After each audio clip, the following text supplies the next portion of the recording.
que é que vai acontecer?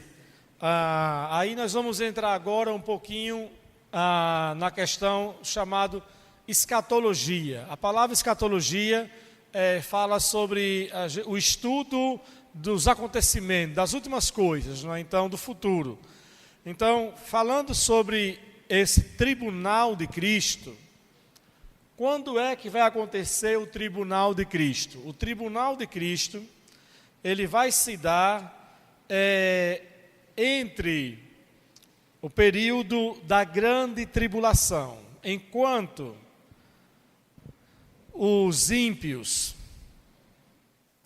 e aqueles desviados que não foram para o céu, junto com a igreja no arrebatamento, esses então vão ficar aqui na terra no período de 7 anos, chamado o período da grande tribulação. Enquanto eles estão aqui na tribulação, a igreja que foi arrebatada está onde? Está onde? No céu, com o Senhor. A igreja no céu, então ela vai passar pelo tribunal de Cristo. Esse é o tema, o tribunal de Cristo. Então, vamos ler 2 Coríntios capítulo 5. E eu quero que vocês entendam, porque eu estou focando esse assunto com o ensino, né, da palavra. Então, preste bem atenção. 2 Coríntios capítulo 5, olha o que Paulo escreve a partir do versículo 8.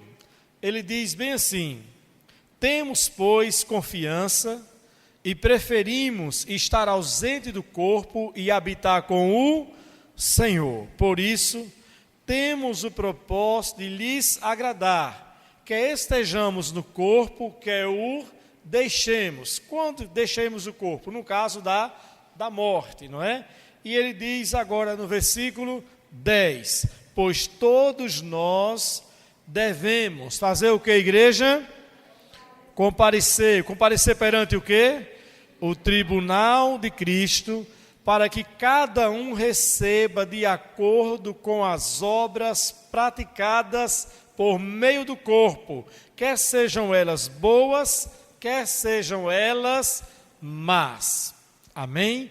Então, Paulo está falando que todos nós vamos comparecer perante o tribunal de Cristo. Por isso que esse tribunal de Cristo, ele não acontece antes do arrebatamento. Por quê? Porque quando o cristão morre, como eu preguei aqui na semana passada, ele vai para onde? Para o céu. O que foi que disse Jesus para aquele ladrão que se arrependeu na cruz? Ele disse: eu te digo hoje que você estará comigo aonde? No paraíso. Então, quando a pessoa morre, já vai estar com Deus aonde? No céu. Mas o crente, assim que chega no céu, ele já não passa de imediato por esse tribunal. O crente fica no céu, aguardando então o arrebatamento da igreja, porque só após arrebatamento é que todos vão enfrentar o tribunal de Cristo. Por quê? Porque Paulo diz bem assim aqui, olha, pois todos nós devemos comparecer perante o tribunal de Cristo, para que cada um receba de acordo com as obras praticadas por meio do corpo. Prestem bem atenção a esta parte do ensino, prestem bem atenção. Eu disse na semana passada que quando o crente morre, conforme Paulo disse aqui, eu vou estar com quem? Com o Senhor. O crente, quando morre, ele vai estar com Deus em espírito, ou ele vai estar com Deus também com o seu corpo? Ele vai estar em espírito. Então, em espírito, o crente está no céu com Deus em espírito. Mas a Bíblia, quando fala sobre o arrebatamento, em 1 Tessalonicenses capítulo 5, a Bíblia diz bem assim, que no arrebatamento, aqueles que tiverem morrido, vai acontecer o quê? Quem lembra? Os que estiverem mortos farão o quê? Ressuscitarão o quê? Primeiro. Ressuscitarão primeiro. Então, por esse versículo, algumas pessoas pensavam assim, que de fato o cristão, na condição de morto, ele estava o quê? Apagado, no sono profundo, porque a Bíblia diz que no arrebatamento, esses que morreram vão ressuscitar, mas na verdade, essas pessoas que morrem já estão no céu. O que vai acontecer é que essas pessoas que já estão no céu, os seus corpos ressuscitarão. Ou seja, os seus corpos vão se encontrar com o seu espírito. Mas, pastor, e aquela pessoa que teve o seu corpo carbonizado? Receber o seu corpo. Aquele que foi decapitado vai receber o seu corpo. Aquele que foi num acidente aéreo que sumiu tudo, como aquele voo da Malásia que até hoje não apareceu ainda, vai receber o seu corpo.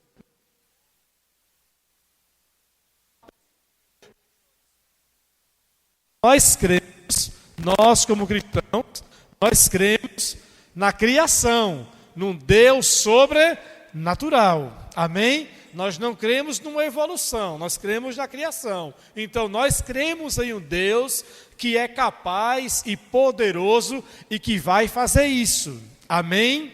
Então, as pessoas que já estão no céu receberão os seus corpos primeiro, aí então a igreja encontra-se com quem? Com Deus. Por quê? Porque nós vamos ser arrebatados.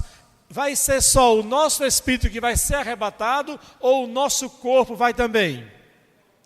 No arrebatamento, vai o espírito e a carne cai no chão? Vai o quê? Vai de corpo e tudo. Então, o nosso corpo, para entrar no céu, ele precisa então ser o quê? Glorificado. Ele precisa ser glorificado. Tem que trocar esse cabo aqui. Por favor, alguém me ajude. Então, esse processo... Pega aí, filha. Esse processo, então, do corpo ser glorificado, é por isso que a igreja vai receber o corpo glorificado, esses que estão no céu, os corpos ressuscitam, e aí todos os corpos, então, são o quê? Glorificados, para que possamos, então, comparecer perante o tribunal de Cristo, e lá cada um receber o seu galardão por aquilo que ele praticou no seu corpo. Amém, queridos? Agora eu pergunto, vocês estão entendendo até aqui? Repare só, eu não estou com pressa, então eu vou recapitular tudo novamente. Vamos abrir 1 Tessalonicenses capítulo 5. Vamos jogar a luz com a Bíblia aberta para a gente não ter dificuldade de entender.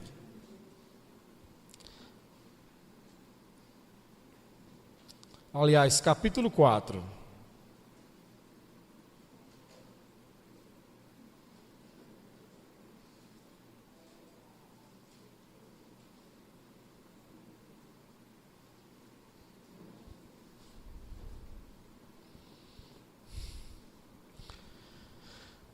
Versículo 16 diz bem assim: pois dada a ordem com a voz do arcanjo e o ressoar da trombeta de Deus, fará o que, amados?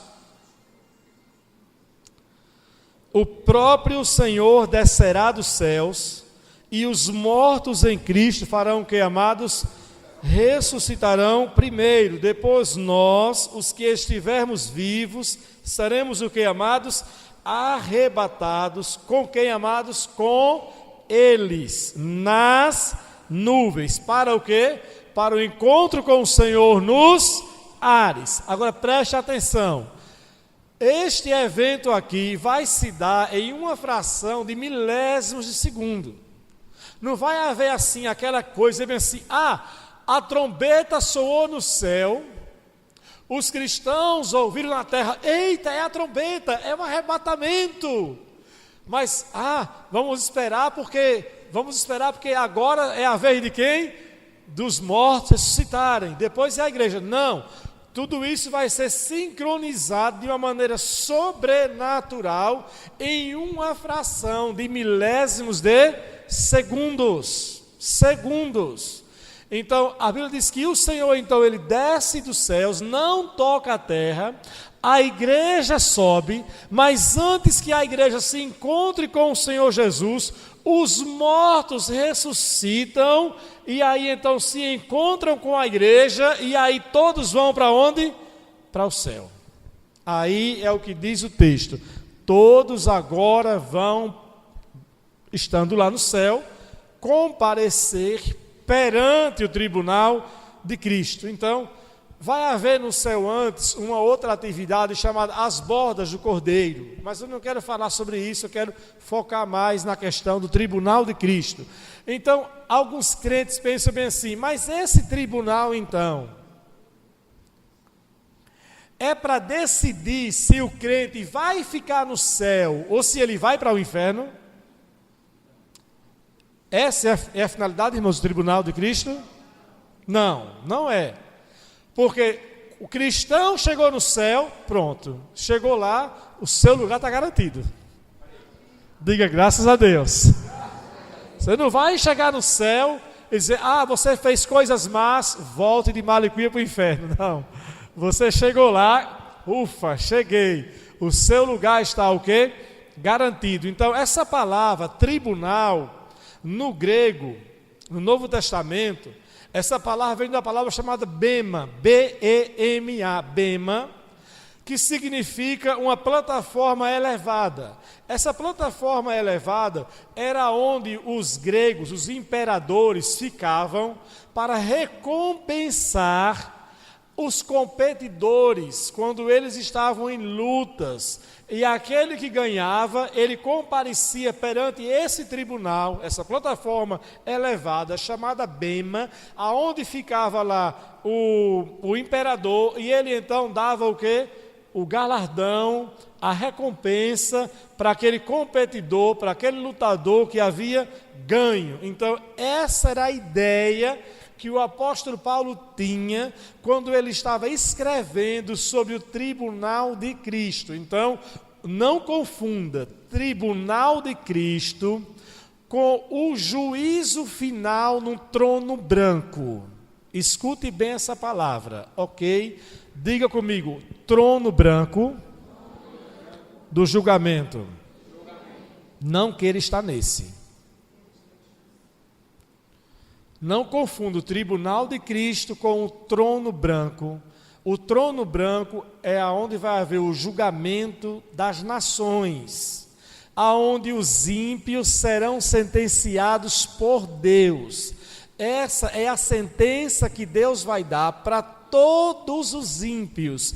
Todos vão chegar diante desse trono branco e receberão da parte do Senhor a sentença. Vai ser o tema da próxima semana, ok? Mas isso vai se dar lá depois do milênio. Então, os cristãos vão receber o galardão. Depois do galardão, a igreja então vai descer para a terra para reinar com Cristo por um período de 1000 anos. Diga para o senhor, diga 1000 anos. Tem gente que está achando que a vida aqui, 50, 70, 80 anos é o quê? É tudo. E amados, 1000 anos vai ser o período de reinado. Mas vamos ver em Apocalipse capítulo 20. Só para você ter uma ideia da distinção entre os dois tronos, entre o trono do tribunal de Cristo, do trono branco do juízo final. Apocalipse capítulo 20, a partir do versículo 11. É só para você ter uma ideia da diferença entre eles. Diz bem assim, Apocalipse 20, 11 em diante: depois vi, o que, amados?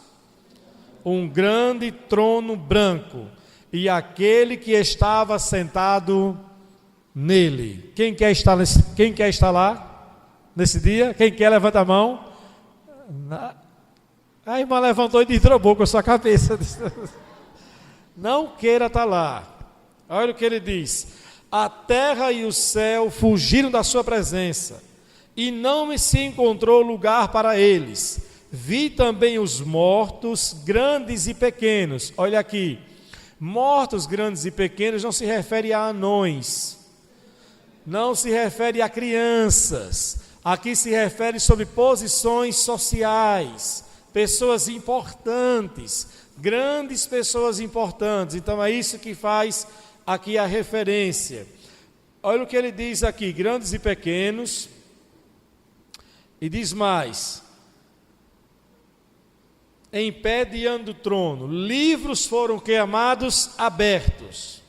Outro livro foi aberto, o livro de quê? Da vida. Os mortos foram julgados de acordo com o que tinham feito, segundo o que estava registrado aonde? Nos livros. O mar entregou os mortos que nele o que? Havia. Aqui já é uma outra ressurreição, já é a ressurreição final, não é? Os mortos entregou os mortos, o mar entregou os mortos que nele havia, e a morte, e o que, amados? E o Hades. Lembra do que eu falei na ministração passada? Que aquelas pessoas que morrem agora, sem Deus, vão para onde? Para o Hades, não é? Para o inferno. Então agora, essas pessoas que estavam no inferno, e aqueles outros que morreram na batalha do Armagedon, etc e tal, depois vou falar sobre isso, esses agora então comparecem todos perante o trono branco. E diz bem assim, versículo 15: aqueles cujos nomes não foram encontrados aonde? No livro da vida, foram lançados no lago de fogo. Então, todos compareceram, lógico, o nome não estava lá, e aí foi para onde? Para o lago de fogo, que é o destino eterno, fim de linha. Pronto, agora sofrimento. Então, viram a diferença entre o trono branco, o tema da próxima semana, do tribunal de Cristo. Então, repetindo, tribunal de Cristo é com que propósito? Que propósito?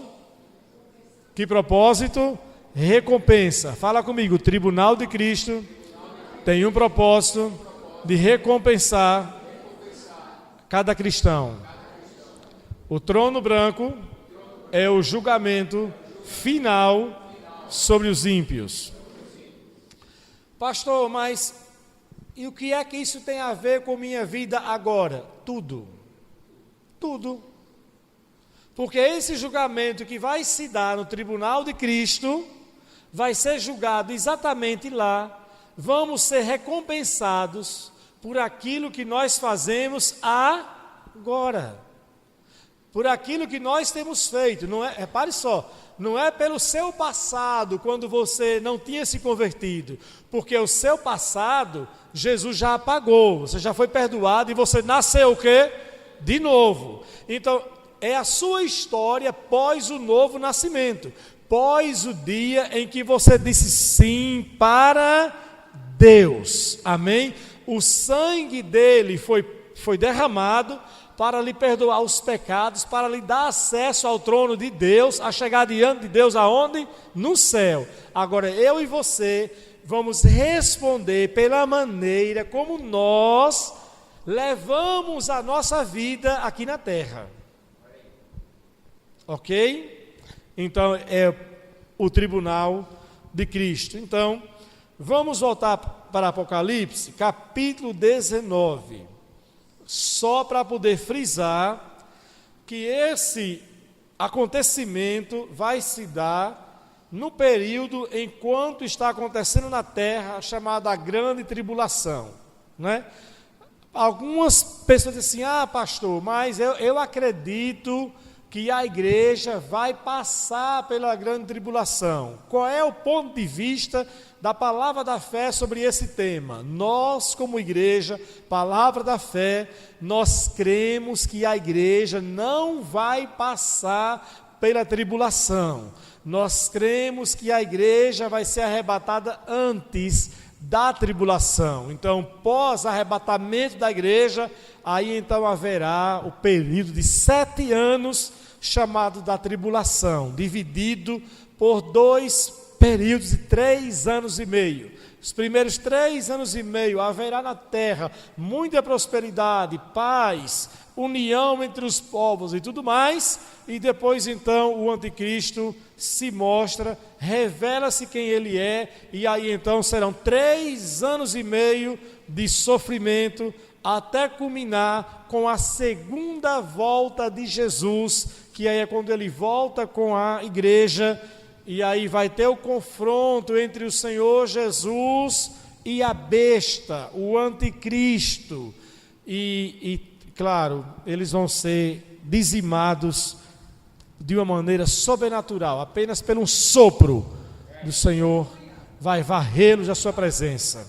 Então, vamos falar depois sobre isso ainda. Então, agora, vamos aqui, capítulo 19 de Apocalipse, no versículo 11, ele diz bem assim: vi os céus abertos e diante de mim um cavalo branco, cujo cavaleiro se chama o quê? Fiel e verdadeiro. Ele julga e guerreia com justiça. Seus olhos são como chama de fogo, e em sua cabeça há muitas coroas e um nome que só ele conhece e ninguém mais. Está vestido com um manto tingido de sangue, e o seu nome é Palavra de Deus. Se referindo sobre quem? Sobre Jesus. Os exércitos dos céus o seguiam, vestidos de linho fino, branco e puro, e montados em cavalos brancos. De sua boca saía uma espada afiada, com a qual ferirá as nações. Ele as governará com cetro de ferro.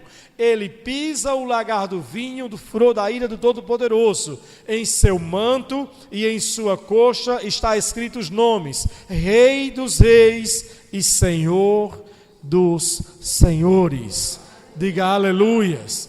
Então, quando a palavra diz bem assim, que ele vai descer com os exércitos dos céus, isso aqui está falando que ele vai descer com os nossos salvos e com todo o seu poder para estabelecer aqui na terra o milênio. E no milênio ele vai governar nessa terra por 1000 anos, mas a Bíblia diz que vai ser com cetro de ferro. Nesse período, Satanás vai estar onde? Solto na terra ou acorrentado? Vai estar acorrentado. Então Cristo vai estabelecer o seu governo por 1000 anos aqui na terra. Durante esse governo chamado milênio, porque vai se dar exatamente por 1000 anos, nesse período, com o diabo preso, as nações serão governadas a partir de Jerusalém, aonde vai ser o centro do governo de Jesus. E quem é que vai governar com Cristo todas as nações da terra? Quem vai governar com ele? Quem vai governar? Diga, a igreja. Então vocês imaginem que Jesus, ele vai precisar de muita gente para colocar em muitas posições sociais no mundo todo.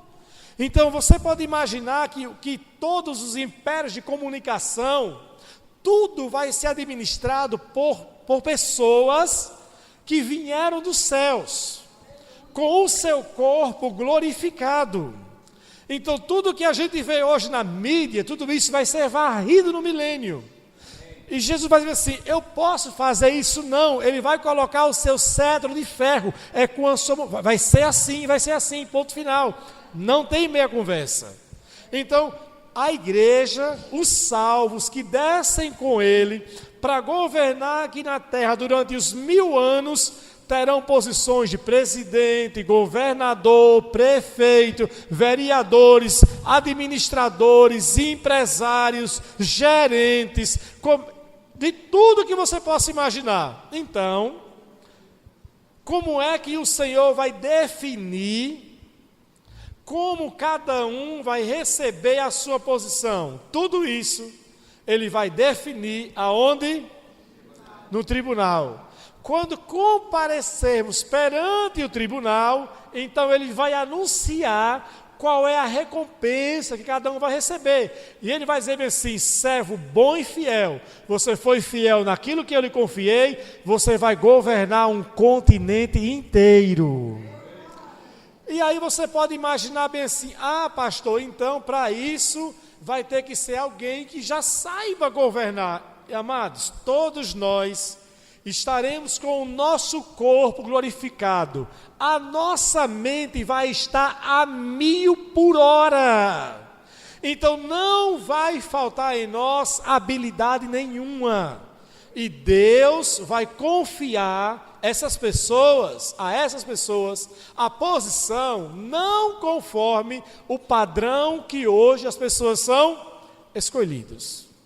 Você pode imaginar assim, que alguém que hoje na igreja ninguém nem percebe, digamos assim, que é aquela pessoa que fica só na igreja abrindo a porta, ou então aquela pessoa que fica na igreja só sentadinho no banco, orando ali, que passa uma vida orando sem ter nenhum ministério de púlpito, de louvor, que, não, esse aqui, só em chegar no céu, uma pessoa como essa, digamos assim, pode receber a posição de governar 10 nações.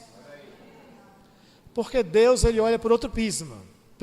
Então, vamos entender que o tribunal de Cristo é um tribunal para recompensas. E volto a dizer, tudo isso vai ser definido conforme aquilo que nós fizermos hoje. Amém, amados? Então, as Escrituras afirmam e sustentam essa verdade. Vamos para João capítulo 5. João capítulo 5. Abra comigo, por favor, a sua Bíblia, no versículo 22.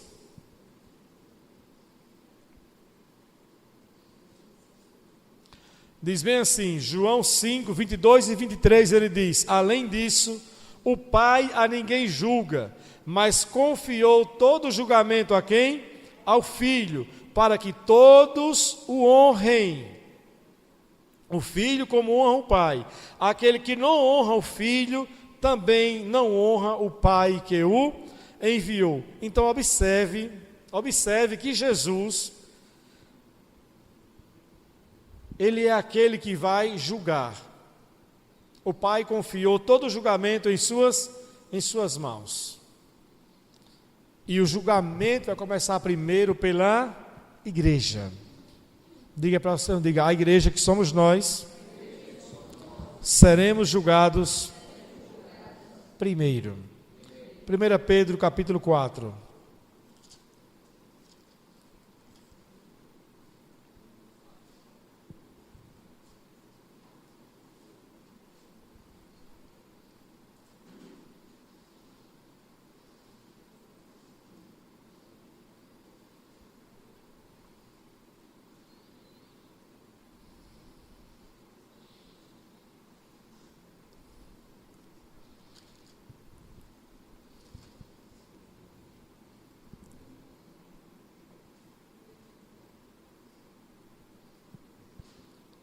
Todos encontraram já?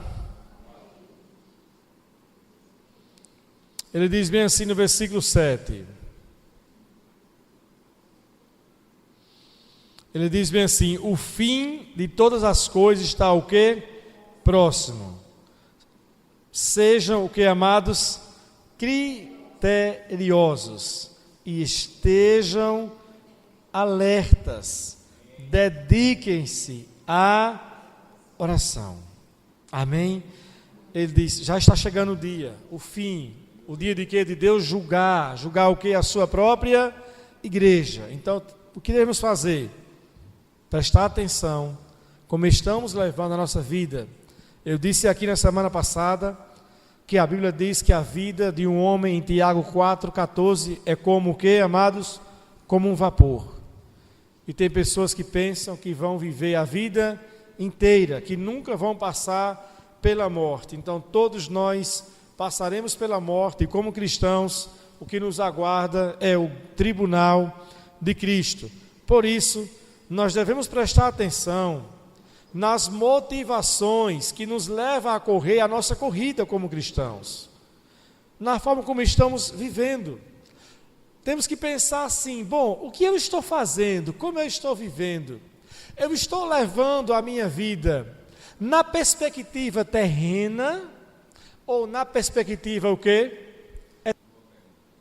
É na perspectiva terrena ou na perspectiva eterna? O que eu faço? Eu estou pensando só no meu retorno terreno, ou eu estou pensando na eternidade? Veja o que Paulo diz em 1 Coríntios capítulo 9.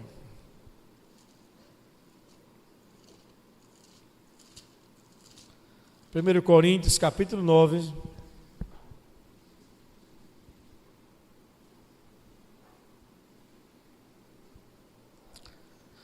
Versículo 24, olha o que Paulo diz aqui.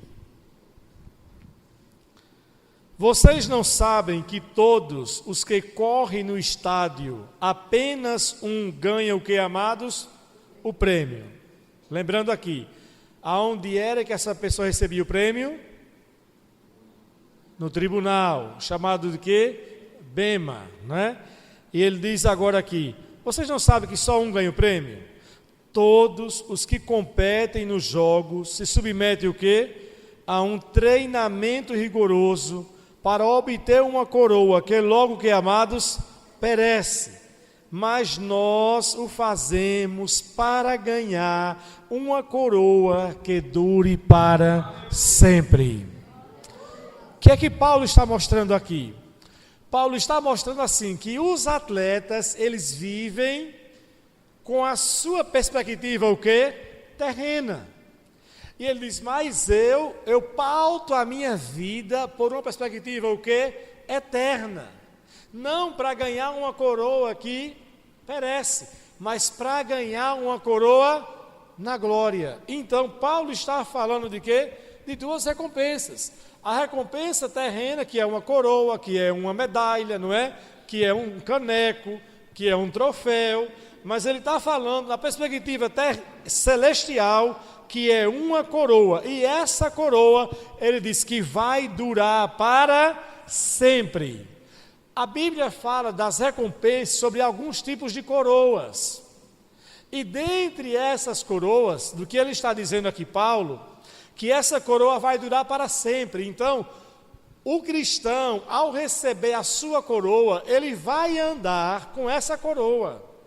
Para onde ele for, ele vai estar com essa coroa. E as pessoas que estarão no céu ou aqui com ele na terra vão saber exatamente identificar aquela coroa, e ninguém vai ter aquele sentimento de eu sou tão pobrezinho que só recebi isso aqui.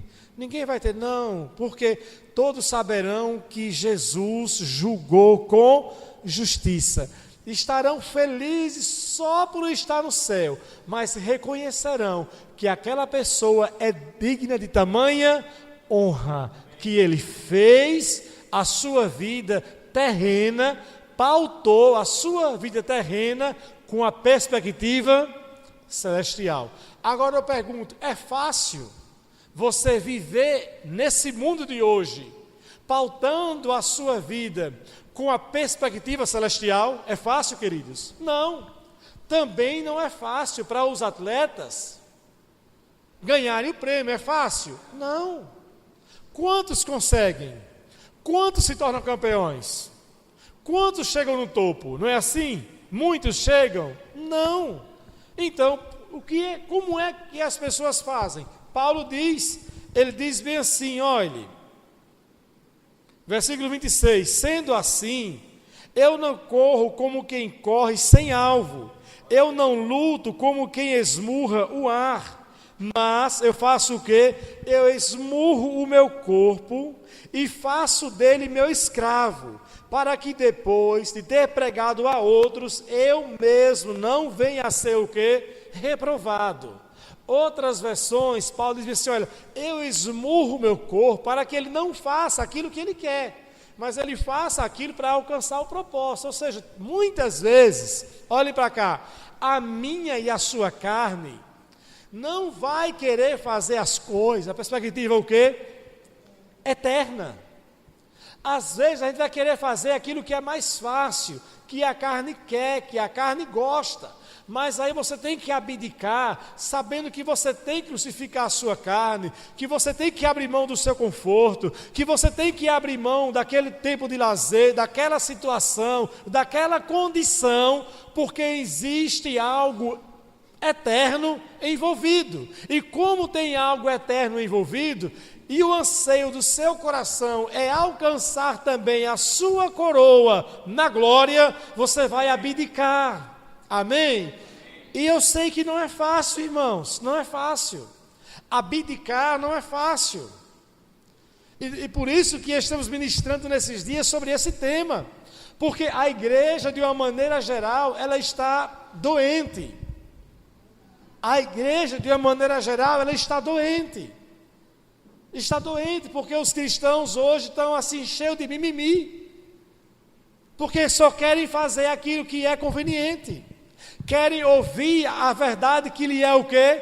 Conveniente. Às vezes querem estar em uma igreja que é mais conveniente. Eu conheço pessoas que, não, eu quero ir para tal igreja, porque lá ninguém me conhece. Lá ninguém me conhece, lá eu entro e saio, vou quando eu quero, e ninguém fica me mandando mensagem, não tem pastor chato, olha. O pastor hoje que quer pastorear corretamente a ovelha, por essas pessoas é chato. É chato se preocupar com a vida dessas pessoas. Para elas é chato. Nós nos preocupamos com a perspectiva o quê? Eterna, zelando, cuidando, porque diante de Deus nós vamos prestar conta das ovelhas. Agora, há ovelhas que se sentem o que? Incomodadas com essa condição de querer ser o que? Cuidado, de querer ser orientado no casamento, na criação dos filhos.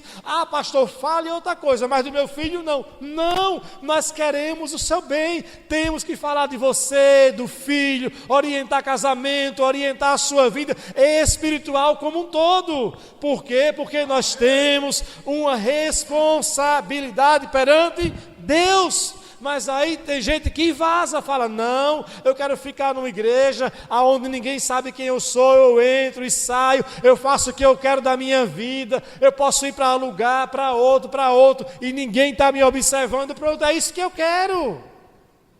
Então assim, as pessoas estão procurando aquilo que lhe é mais conveniente. E o que é que nós queremos, amados? Nós queremos um povo que viva, que corra uma carreira com a perspectiva eterna. Aleluia. Você quer isso para a sua vida? Amém. Quer isso para a sua vida? Amém. Então sorria quando o seu pastor puxar em sua orelha. Sorria. Quando um líder corrigir você, sorria. Quando você se comprometeu em fazer uma coisa e não fez, quando botou seu nome na escala para trabalhar e não apareceu para trabalhar, e a pessoa chamar a sua atenção, se alegre, porque é uma voz alertando você para aquilo que é eterno. Porque olha o que acontece agora. No julgamento, no tribunal de Cristo, haverá uma vasta gama de recompensas. Haverá várias recompensas. E muitas pessoas receberão muitas recompensas, mas também haverá outros que quando vê assim, é o tribunal de Cristo, ai que bom, eu fiz tanta coisa lá, mas vai ver todas as obras desaparecerem diante de Deus, diante de Jesus, não sobrar nada. Pastor, sim. Vamos para a Bíblia. 1 Coríntios, volta um pouquinho. Capítulo 3.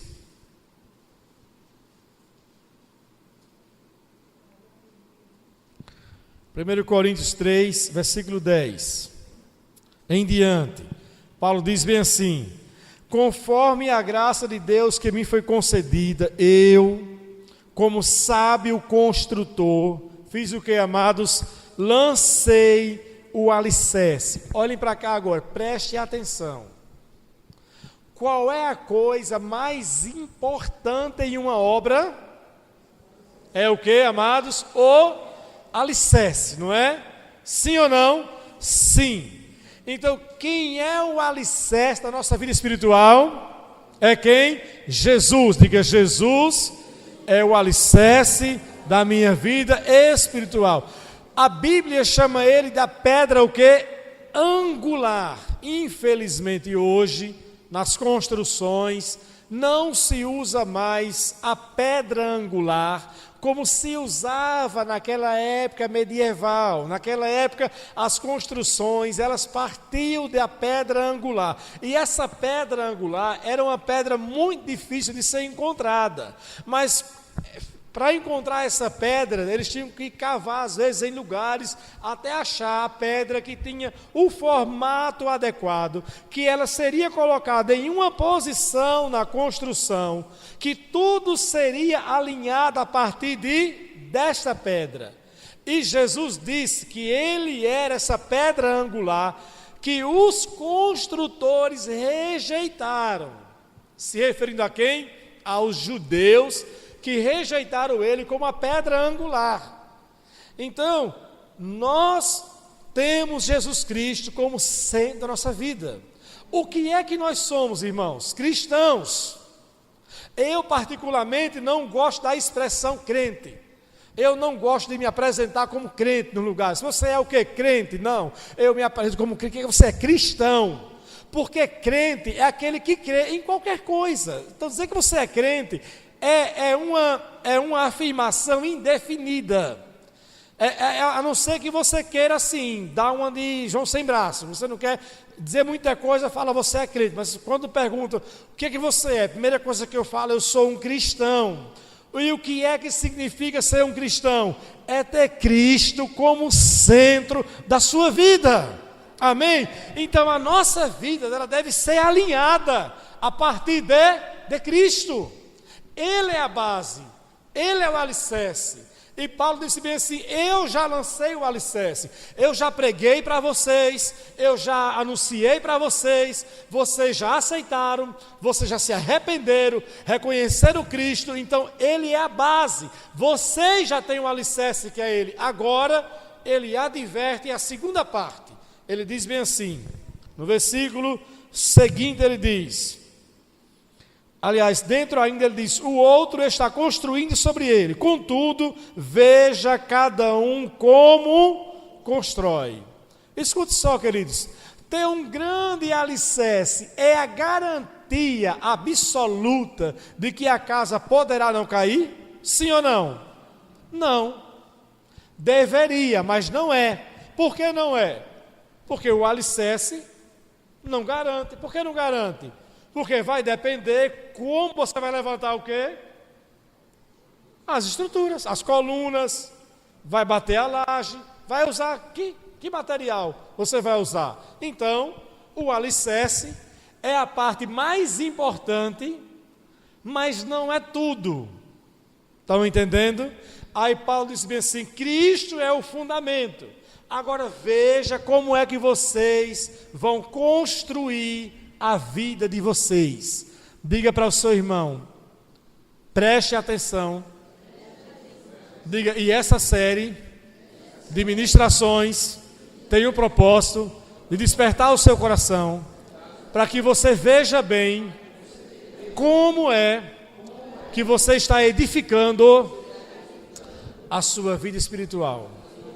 Irmãos, olhem para cá. Eu não sei quanto a vocês, mas quanto a mim, após essas ministrações, acredite que tem coisas que eu estou fazendo e eu agora estou refletindo assim, realmente eu estou fazendo isso na perspectiva eterna?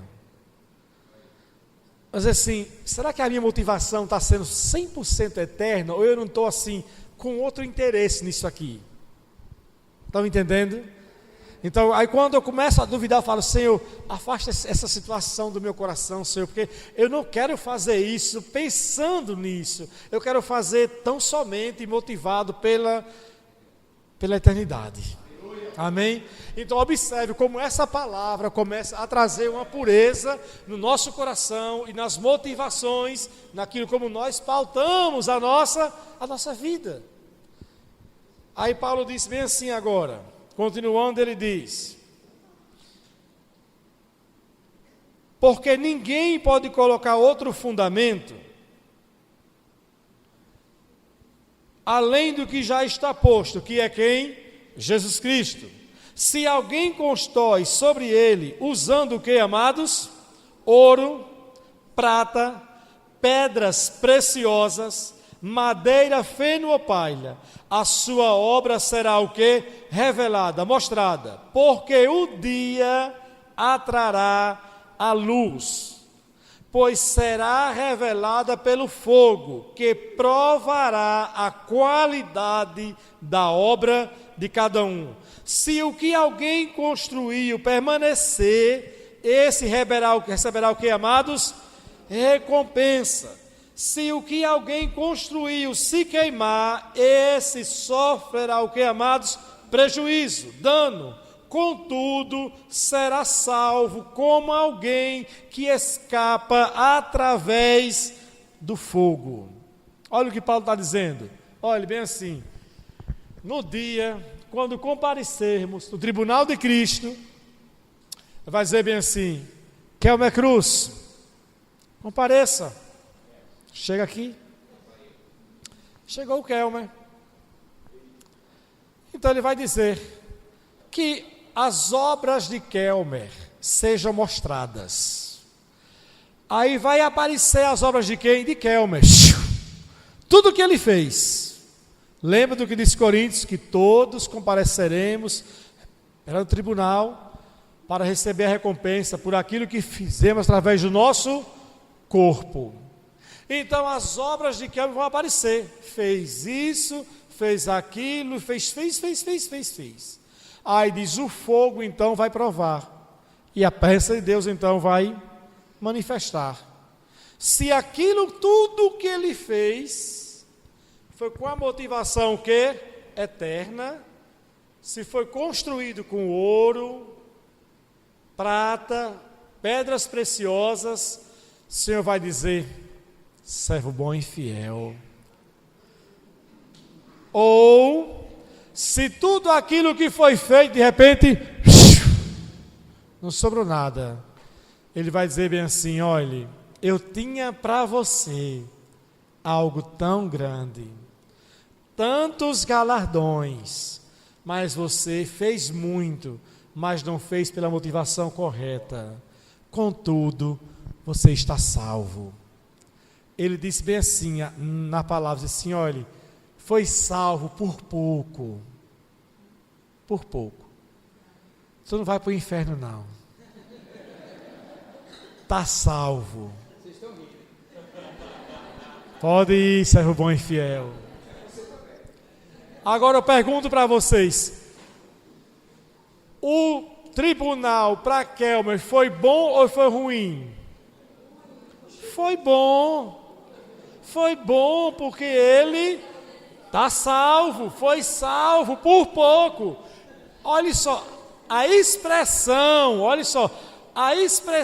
no original diz bem assim, como alguém que escapou do fogo, por pouco não se queimou. Olha, você andou à beira de perder a sua salvação, por pouco você não se perdeu. Por pouco você não perdeu, você está salvo, mas não vai receber tudo aquilo que tinha sido preparado para que você recebesse. Vida. Qual é a perspectiva? Aí você pode dizer bem assim, pastor, como é que eu vou saber, na real, os adolescentes, meus sobrinhos lindos aqui, como é que eu vou saber, como é que, se eu estou na perspectiva eterna ou celestial? É fácil, é você pensar bem assim, bom, o que eu tenho feito da minha vida gira em torno de quem e para quem?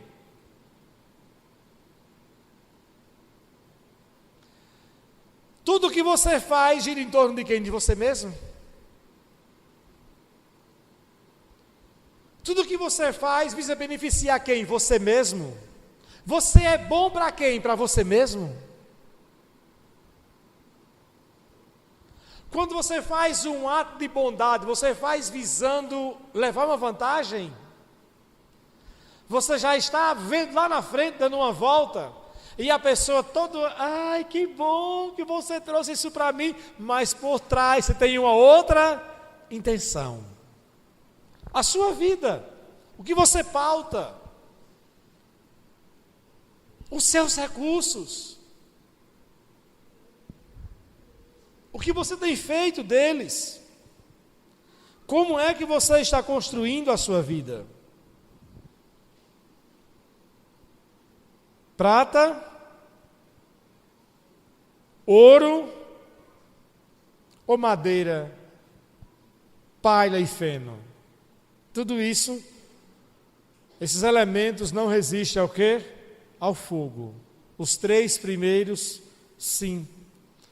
Então, nós precisamos, queridos, pautar a nossa vida pela perspectiva eterna. Sabe?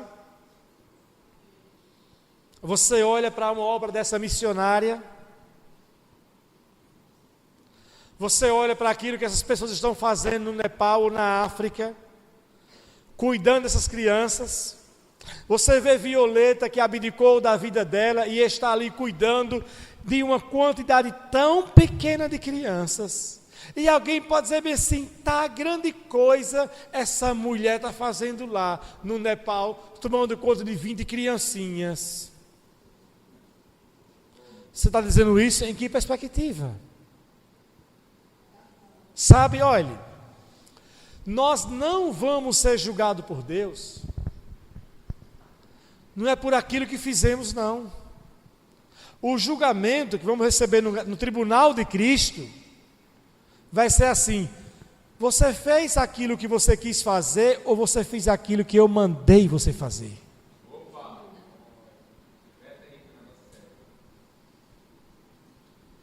Você não vai ser julgado, né, pela quantidade de obras que você fez, se você fez aquilo que Ele mandou você fazer. Você pode chegar no céu e falar assim, mas Senhor, eu evangelizei muito, eu fui em hospitais, eu ganhei muitas almas no hospital, eu ganhei alma no presídio, eu ganhei alma em tal lugar, eu fui um grande evangelista. Eu dizia assim, mas eu não lhe chamei para ser evangelista? Eu nunca mandei você. Eu queria apenas que você fosse um homem de negócios e que você influenciasse o reino através dos negócios. Eu não chamei você para ser evangelista. Eu não chamei você para ser pastor. Eu não chamei você para ser pastora. Eu não chamei você para isso. Eu não lhe chamei para isso. Ah, eu fiz muito, mas quem mandou? Eu mandei. Deus não mudou, amados. E no Velho Testamento é muito bem claro, está preto no branco, não precisa nem revelação de língua estranha no Velho Testamento não, que Deus ama muito mais a obediência do que o sacrifício. Ah, mas um dia eu fiz um grande sacrifício, mas você me obedeceu na sua vida? Porque a obediência é melhor do que o sacrifício. Amém, queridos? E Paulo disse bem assim em 2 Coríntios, que é o texto, ele disse bem assim, porque eu quero agradar Ele em tudo. Ou seja, a minha finalidade, eu quero fazer isso porque eu vou agradar a quem? A Deus. Eu quero fazer isso porque isso agrada o coração de quem? De Deus. Irmãos, essa palavra dessa série de ministrações é para passar um prumo em nosso coração. É para alinhar o nosso coração. É para você de repente estar com a sua vida a mil, você parar e alinhar se você está fazendo o que o Senhor lhe mandou você fazer. É se você que está parado, pensar se essa é a condição que Deus quer que você fique. Amém, queridos? Então nós temos que pensar as coisas. Essa palavra serve para limpar a nossa consciência. Temos que ter essa consciência limpa, purificada, não suja, nem entorpecida pelo pecado, nem pelo engano. Senhor, eu quero fazer aquilo que está em teu coração, que a tua palavra diz. Amém, amados? E escute. No julgamento, no tribunal de Cristo, o julgamento vai se dar em torno de basicamente duas categorias. Preste bem atenção. Primeiro, vai se dar de acordo com dons e talentos. Você acha que essas pessoas que estão no mundo, superdotadas de talento com a voz para cantar, você acha que Deus deu esse talento, esse dom para essas pessoas, com a canção, para compor, para cantar, para elas cantarem aquilo que elas cantam? Não. O propósito do Senhor foi fazer o quê? Foi ungir essas pessoas com esse dom, com esse talento, para que as vidas fossem tocadas para a eternidade. Mas elas não sabem disso. Não sabem disso. E a segunda categoria vai girar em torno daquilo que nós fizemos com a nossa vida e como nós influenciamos as pessoas que estavam à nossa volta. Ou seja, o que foi que eu construí de eterno na vida das pessoas? O que foi que eu deixei? De que forma eu contribuí? Eu ajudei alguém a ser edificado na sua caminhada, na sua jornada eterna, ou eu fui uma pedra de tropeço?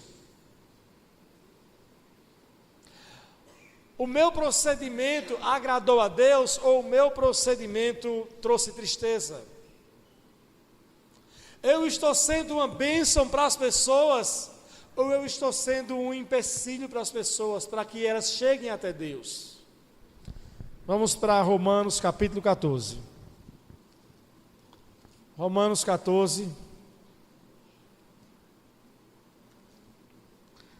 Olha o que Paulo diz no versículo 10. Em diante, ele diz: portanto, você que julga seu irmão, por que julga seu irmão? E por que despreza seu irmão?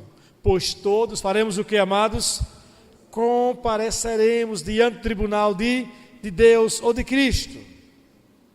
Porque está escrito: por mim mesmo jurei, diz o Senhor, diante de mim todo joelho se dobrará e toda língua confessará que eu sou Deus. Assim, cada um de nós fará o que, amados?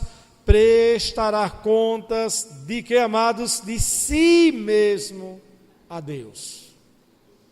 Amém? Então, olha só, não se preocupa com a vida do próximo, não. Se preocupa com a tua vida. Não se preocupe com a vida. O que essa pessoa está fazendo? Não se preocupe com a vida dele. Não se preocupe. A não ser se for para você acrescentar algo na vida desta pessoa. Caso contrário, não. Amém, queridos? Olha o que ele diz no versículo 13. Portanto, deixemos de julgar uns aos outros. Em vez disso, façamos o propósito de não colocar pedra de tropeço ou obstáculo no caminho do irmão. Aleluia. Amém?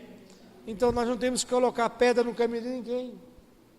Eu sei que há pessoas que às vezes levam uma vida tão errada, que às vezes a gente quer dizer algumas coisas e às vezes a gente tem que ter cuidado, porque você pode estar julgando a pessoa por uma situação que você está vendo, mas você não sabe a intenção do coração. É por isso que em Romanos 2, Paulo diz bem assim: nós somos indesculpáveis quando julgamos a quem quer que seja, porque não nos compete o juízo, irmãos. Nós não podemos julgar ninguém, porque nós não sabemos das intenções, mas Deus sabe. E Jesus, quando for julgar, aí escute bem, no tribunal de Cristo, nós seremos julgados pelas nossas palavras, pensamentos e ações e intenções. 1 Coríntios, capítulo 4.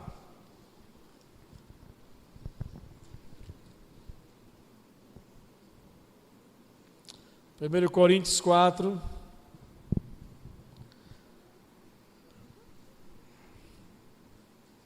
Versículo 4, já estou concluindo. Versículo 4, Paulo diz bem assim: embora em nada minha consciência me acuse, nem por isso justifico o quê? A mim mesmo. O Senhor é quem me julga. Portanto, não julguem nada antes de que? Da hora devida. Esperem até que o Senhor venha. Ele trará à luz o que está, o que, amados?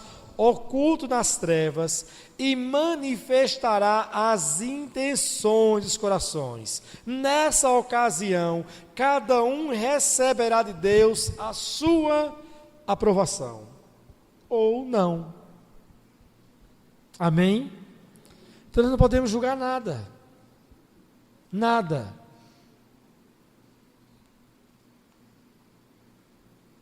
Deus não nos fez juiz sobre a vida de ninguém, queridos. Amém? A gente tem que perceber assim: eu vou orar. Será que essa pessoa quis realmente fazer isso? Mas julgar, dizer que nada, ele é carnal mesmo. Que nada, ali não é crente não. Crente nada, crente não faz isso não. Você está julgando. Ah, mas eu estou vendo, é muito óbvio o que ele está fazendo. Mas você não tem poder para julgar. Nós não podemos julgar ninguém.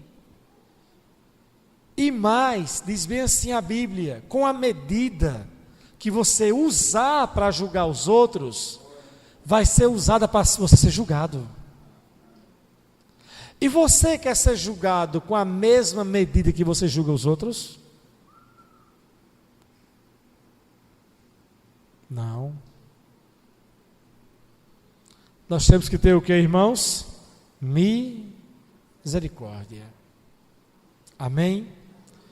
Então nós temos que avaliar as motivações do nosso coração. Olha o que diz Jesus em Mateus 6, última passagem bíblica, e a galera da cantina pode se preparar. Mateus capítulo 6.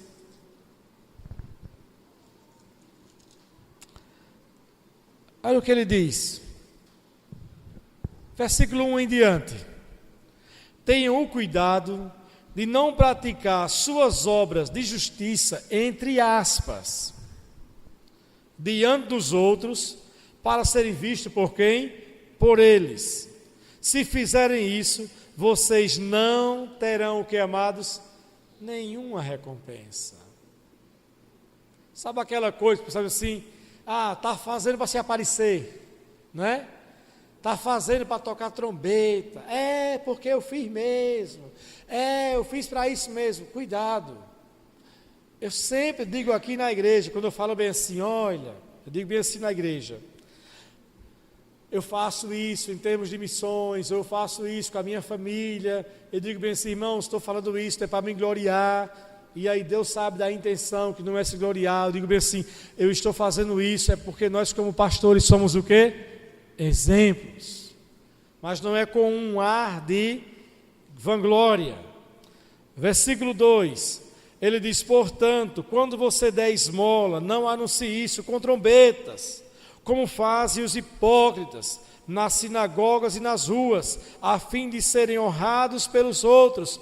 Eu lhes garanto que eles já receberam a sua plena recompensa. Então, amado, olha, quando você fizer algo de bom, você não tem que sair dizendo para as pessoas, não: ah, eu ajudei fulano, ah, eu fiz isso, ah, eu dei uma cesta básica, ah, eu dei cesta, eu dei carne, eu dei galinha, né?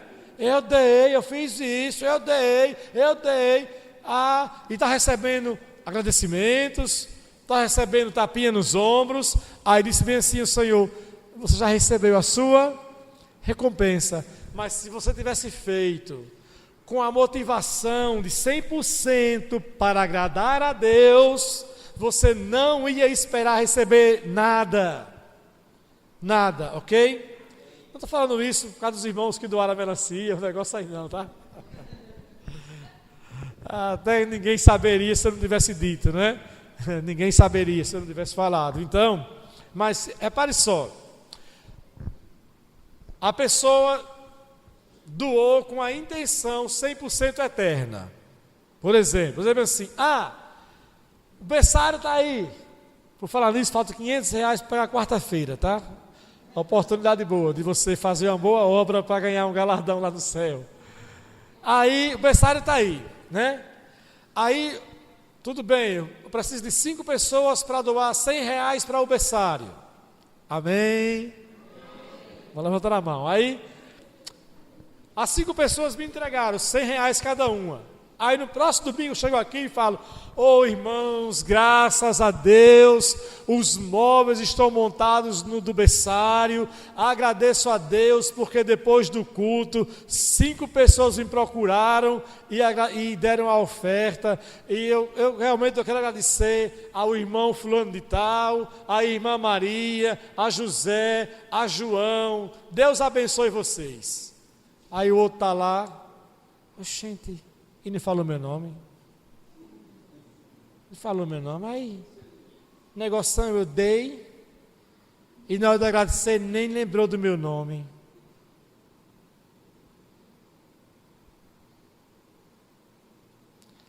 Isso é um filtro. Você pensar bem assim, bom, não fui lembrado, mas não faz diferença que eu fiz para quem? Para Deus. Ou quero ver outra vez o pastor falar, não vou dar de jeito nenhum. Qual foi a motivação então? Foi dar para edificar o reino ou foi dar para receber elogio e ser visto? Os irmãos estão entendendo? E ele diz bem assim mais: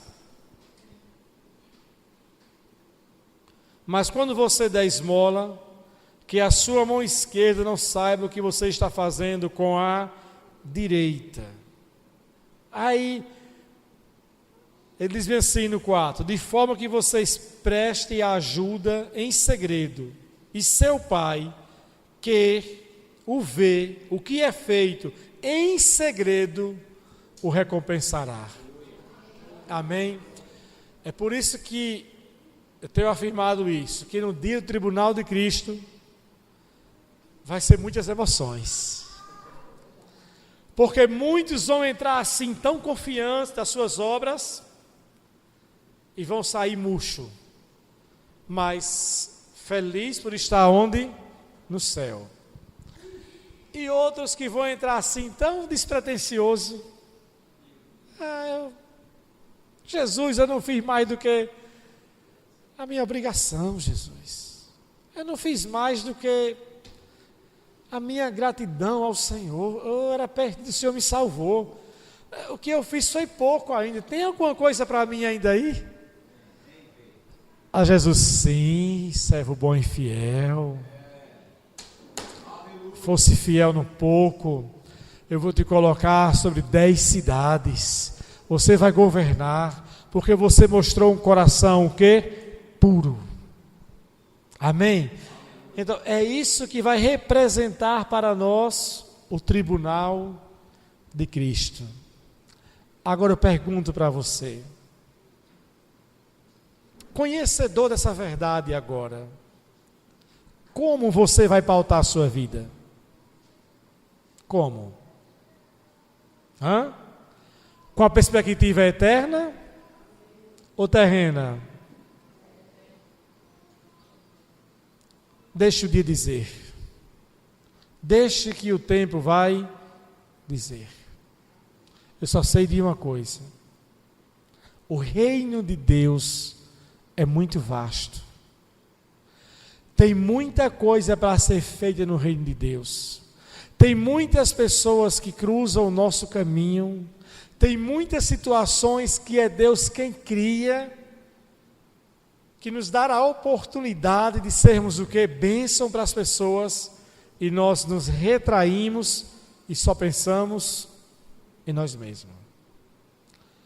E o propósito dessa palavra é despertar o seu coração e o meu, para que tenhamos, a partir desses dias, uma perspectiva eterna. Amém, queridos? Eu tenho apenas 45 anos. Eu creio que vou viver e espero viver até o arrebatamento. Mas a cada dia me torno mais consciente de que eu tenho que estar com as malas prontas. E tratar das coisas com mais temor a Deus e responsabilidade.